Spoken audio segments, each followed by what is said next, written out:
दोस्तों नमस्कार, स्वागत है आपका आयुर्वेदिक विरासत में। आज हम बात करेंगे एक गंभीर और आम समस्या की।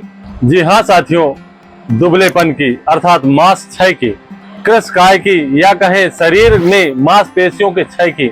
बहुत से लोग अच्छे भोजन के बाद भी दुबले और पतले रह जाते हैं। उनके शरीर में ना मांस बढ़ता है और ना ही ताकत आती है। तो आइए जानते हैं ऐसा क्यों होता है, इसके क्या कारण हो सकते हैं, शरीर में किन किन पोषक तत्वों की कमी के कारण और आयुर्वेदिक दृष्टिकोण से इनके निवारण के बारे में चर्चा करते हैं। जब व्यक्ति के शरीर में पर्याप्त पोषक तत्व नहीं पहुंचते और धातु का निर्माण कमजोर हो जाए तो आयुर्वेद में इसे धातु क्षय या फिर कहें अल्प पोषण का परिणाम कहा जाता है। रसारक्तम तथा मांसम मेदो मज्जा तथा शुक्रम चा सप्त धातवा परिपूर्णम शरीरकम, अर्थात रस से रक्त, रक्त से मांस, मांस से मेद और मेद से अस्थि, अस्थि से मज्जा और मज्जा से शुक्र का निर्माण होता है। यही 7 धातुएं मिलकर शरीर को पूर्ण बनाती हैं।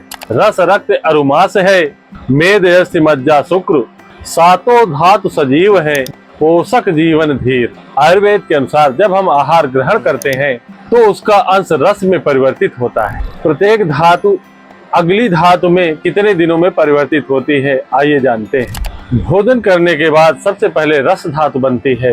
रस बनने और पुष्ट होने में 1 दिन का समय लगता है, अर्थात 24 घंटे में भोजन रस में परिवर्तित हो जाता है, जो हमारे शरीर को ताजगी, पोषण और बल प्रदान करता है। दूसरी प्रक्रिया है रस से रक्त का निर्माण होता है। यह हमारे शरीर में बनने और पुष्ट होने में इसमें 5 दिन का समय लगता है। रक्त से हमारे शरीर को शक्ति और वर्ण और तेज मिलता है। तीसरी प्रक्रिया है रक्त से मांस धातु का निर्माण होता है। रक्त से मांस धातु बनने में 7 दिन का समय लगता है।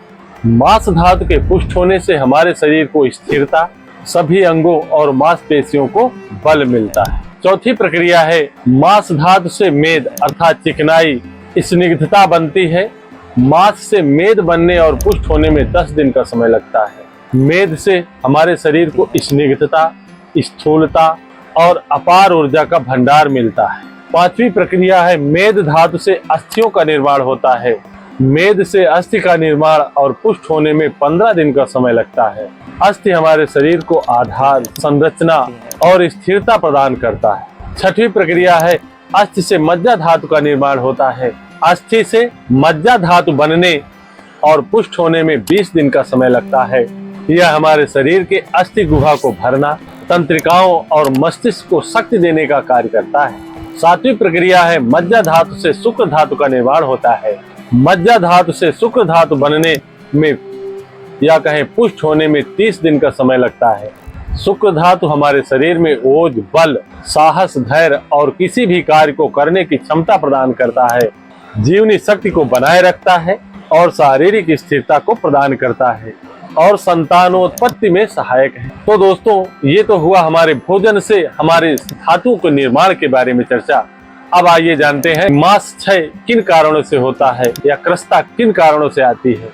तो सबसे पहला कारण होता है आहार जनित कारण। जब कोई व्यक्ति रूखा, सूखा, चना, चबैना, बासी इत्यादि लगातार खाता रहता है या फिर अधिक उपवास करता है या फिर अपनी पाचन शक्ति से अधिक भोजन करता है या फिर पाचन शक्ति का बिल्कुल ह्रास हो जाना या बिल्कुल कमजोर हो जाने के कारण या फिर पौष्टिक भोजन का अभाव जिसमें उचित मात्रा में प्रोटीन, कार्बोहाइड्रेट की कमी, अधिक तीखा या फिर कसैला रस युक्त भोजन करना मांस क्षय का एक कारण हो सकता है। मांस क्षय का दूसरा कारण ये हो सकता है कि अपनी क्षमता से अधिक श्रम करना, रात्रि जागरण करना या मानसिक तनाव में रहना, जिसको चिंता भी कहा गया है कि चिंता चिता समान है, अर्थात बड़े से बड़े पहलवान को भी ये धाराशाही कर देती है या कहें अंदर ही अंदर जलाकर राख कर देती है। और कभी कभी अधिक आलस्य भी मांस क्षय का एक कारण होता है। आलसी व्यक्ति न कोई कार्य करते हैं,